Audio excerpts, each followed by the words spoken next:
The month of March is Colorectal Cancer Awareness Month, and today I'm pleased to welcome Dr. Joshua Nachumson, who is a general and colorectal surgeon with the Lehigh Valley Physician Group Surgery Office at the Health and Wellness Center in Hazel Township. Thank you, Dr. Nachumson, for joining us today. Thank you very much for having me. Now, what exactly is colorectal cancer, and who is at risk for it? Well, colorectal cancer includes a variety of tumors or cancers that involve the lower or last part of the gastrointestinal tract, which we call the colon, or interchangeably with the large intestine, and then the very last part, which is called the rectum. So diseases or cancers of the colon we call colon cancer, and tumors of the rectum we call rectal cancer. And they're treated slightly differently, so that's why we make a distinction about that. What would be the symptoms of having something like this? Well, the majority of people who get diagnosed with colon or rectal cancer actually don't have any symptoms. And the reason for that is we now have implemented fairly widespread screening programs to help detect these diseases long before they become symptomatic. But to the extent they cause symptoms, usually the symptoms are fairly vague and nonspecific.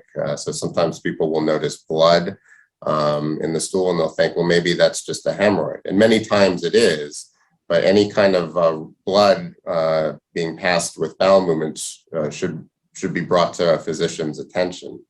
Sometimes the caliber of the stools or the frequency of the stools will change.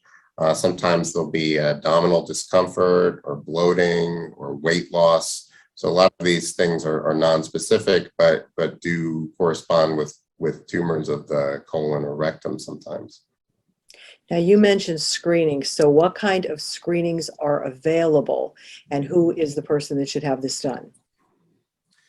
Well, for the average person who happens to have no symptoms related to the gastrointestinal tract, it used to be recommended to undergo screening beginning at age 50. Somewhat concerningly, over the last 10 to 20 years, we've actually been seeing a small but not insignificant rise in colon cancer in younger individuals, those younger than 50. So that's led to the recommendation that the screening age be lowered to age 45. So for the average risk person, meaning someone with no symptoms, with no family history of cancer of the colon or rectum, we would recommend starting screening for this disease at age 45. And the different modalities out there include things like the gold standard now, which for a long time has been a colonoscopy, where we use a camera to look at the rectum and the colon. There are newer options now that include stool-based testing. We can check for abnormal DNA that's sloughed off from cells of the GI tract in stool samples or blood. And so there's a variety of different screening approaches for people, and it's important to have a discussion with their physician with respect to which is the best approach for any individual person. Have you seen the testing for this drop off because of COVID? A lot of people have, for understandable reasons, delayed or deferred medical care because of COVID.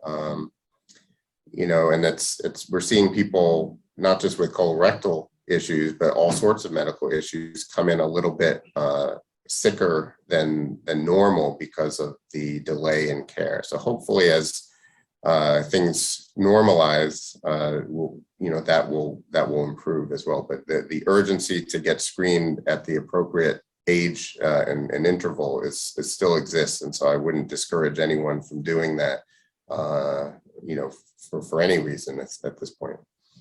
And is it curable if caught in time? Yes, I mean the colon cancer at an early stage is very curable, and sometimes only needs to be treated with a simple surgical procedure, where additional treatments such as chemotherapy and sometimes radiation aren't even necessary or required. So that speaks to the importance of getting screened so that we can try to identify lesions or tumors at an early stage, or ideally even before they turn into cancer. We can find little polyps, which are precancerous lesions in the colon, that we can identify and remove prior to them turning into cancer over time. Today's news feature is brought to you by Lehigh Valley Hospital, Hazleton. Remember, in an emergency, our emergency room is the safest place to be.